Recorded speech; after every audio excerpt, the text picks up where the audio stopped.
kind of takes us on to Youri Tielemans, to be quite fair, because you want to talk about Youri Tielemans, isn't it?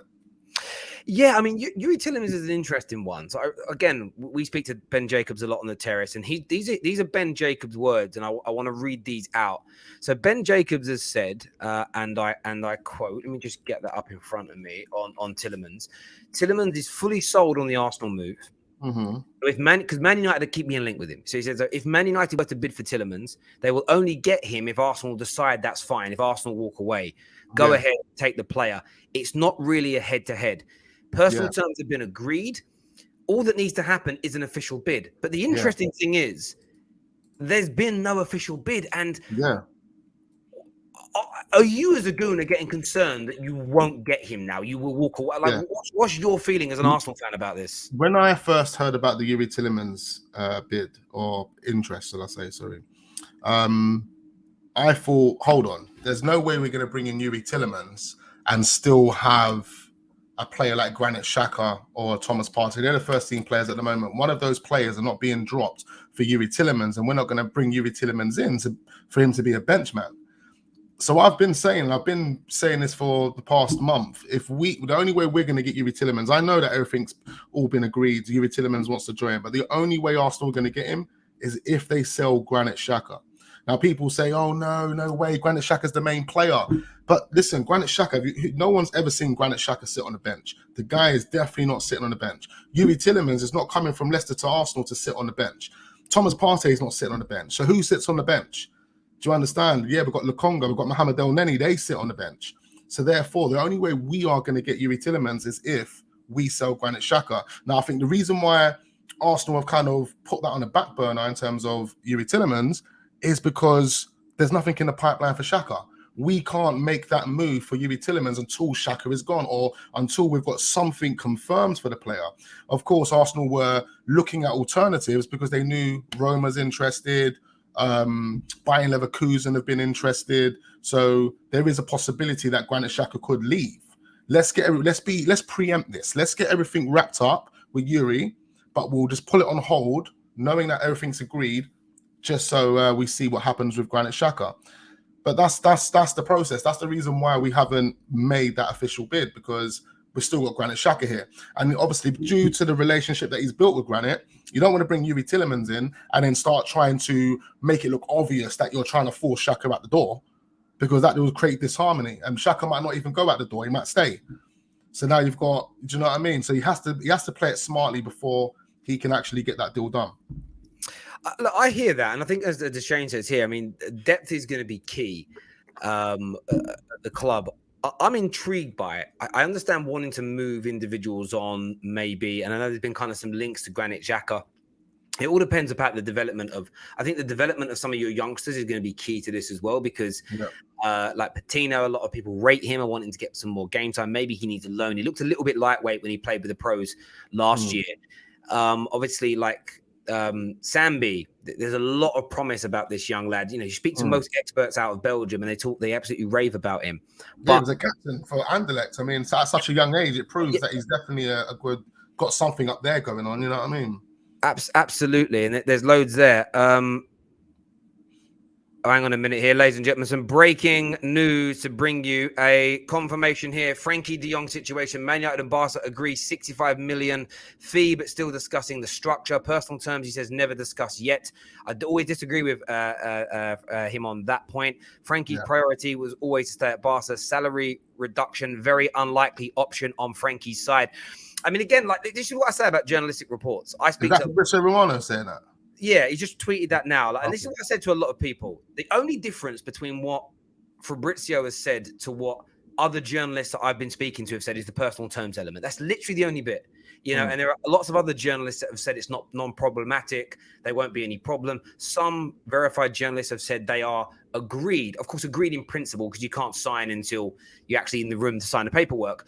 Yeah, that's the only bit that I don't agree with Fabrizio on. And the reason I don't agree, and it's not that he's wrong, he's only telling you what he's been told. The reason that I say that is because I just don't believe United would have gone this far without knowing that it was going to be okay. It just that's how we approach every other transfer. But as I've said already on this show, the fees agreed.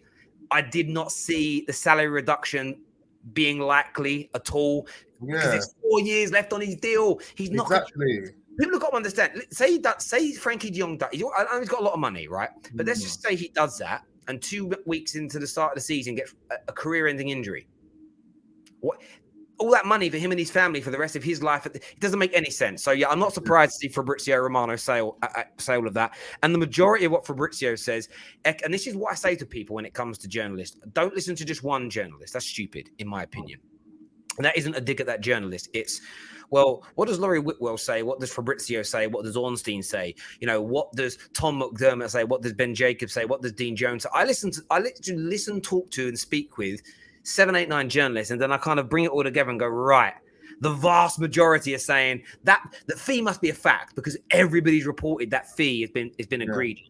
The majority are saying that a reduction in salary is unlikely. So you kind of can orchestrate your own opinion based on lots of information. But what people tend to do is they'll fluctuate to the journalist who tells a story that best suits their wants. So they'll fluctuate to a journalist. I share Fabrizio stuff all the time. Like me and Fabrizio have got a deal together, like I share his videos, we share his links. It's all good. But it's like, I don't agree with everything he says, mainly because I've heard other things from other people. But yeah, that's it. Good. Thank you very much for the heads up on that.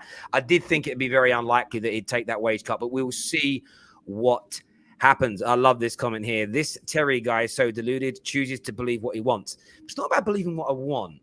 Believing what I want would be if every journalist said no personal terms have been discussed. I would not say personal terms have been discussed. I'm just going with the body of weight of evidence. And like I've said to many people before, I've said it on every transfer stream for 3 years.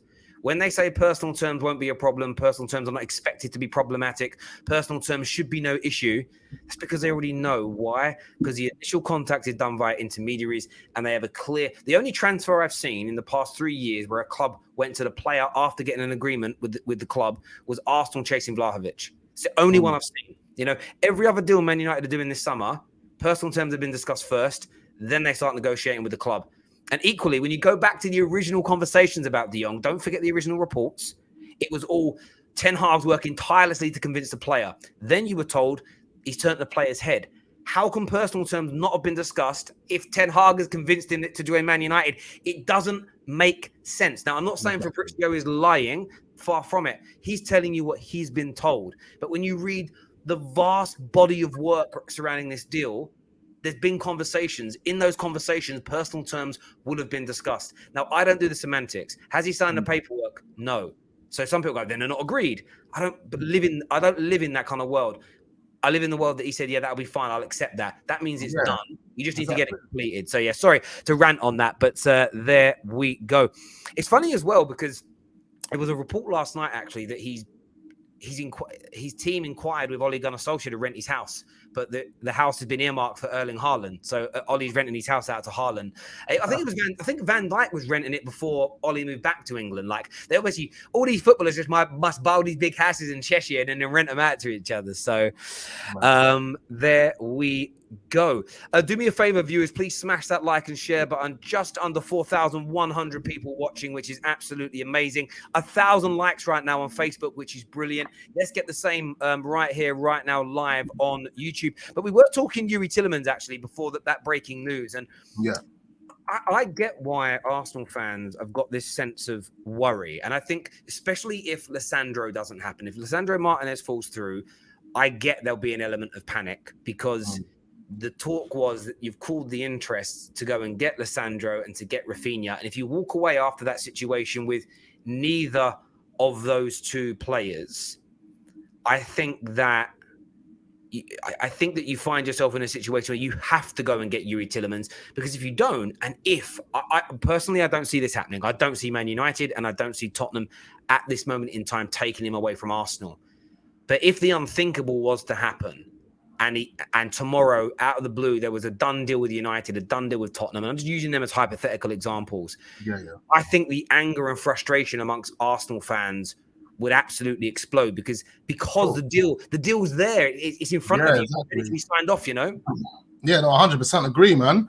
Arsenal fans are the easiest to go into meltdown. But, to be quite fair, prior to being in this situation that we're kind of in now with not being too sure whether these deals are getting done or not, being linked with this one, that one.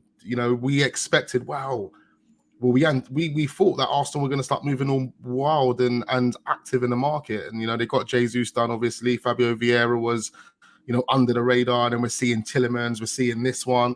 It's like, wow, everyone's excited, but I think Arsenal have had kind of like a reality check, in terms of the players. Youri Tielemans can easily get done, but with Granit Xhaka not going out the door, Youri Tielemans ain't going anywhere. He ain't coming anywhere.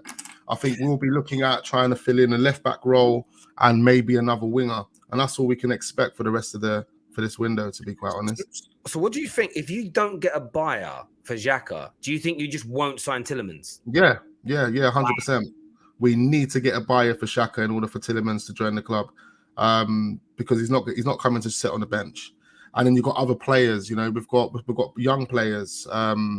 That are, Miguel Aziz and these, Charlie Patino.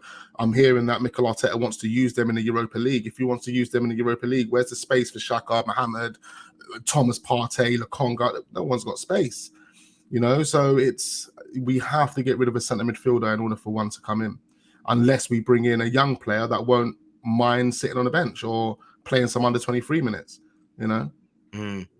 Listen, I mean, I think you might do, again, it's two things. If your club are serious, whether you get a buyer for Xhaka or not, Tielemans, or an equivalent, maybe you find someone better and you buy him instead. But Tielemans, Fabian Ruiz, he's someone that I want. Fabian Ruiz is proper baller, man. Arsenal absolutely have to go and get that done. They have to bring a player like that in, because I think if they end up missing out on not doing it, or if they come out and with some kind of, I don't know what you guys call it at Arsenal, we call it Glazonomics, come out with some reason financially as to why you can't commit, there should be frustration, because you were willing to spend, especially now, because what did you bid? 40-50 million pounds for Rafinha? That hasn't happened. Theoretically, there's the money that you bid for. You saved, I swear you bid 30 million more for Vlahovic than you paid for Gabriel Jesus. So there's 30 million pound excess there. You were willing to pay 50 odd million pound for Rafinha. You're willing to pay 40 odd million pound for Martinez. And if you don't get Martinez, you end up with is it I can't remember his name. Ronaldo. If you end up with him, he's a hell of a lot cheaper. You've got all this surplus cash. I don't think Arsenal have got any reason. And I know you're not saying it because you think that's what they have to do. It's more the gut feeling you get. The Cronkies will end up damaging all the goodwill they built up over last season if they scrimp and scrape this summer, because there was talks of 200 million pounds being spent. And if they get nowhere near 150 and the areas aren't covered, especially with what Spurs are doing, I do think Chelsea are going to buy some serious players. Man United will bring in some quality players and will improve. I think Arsenal fans really want that over the line and want to get that done.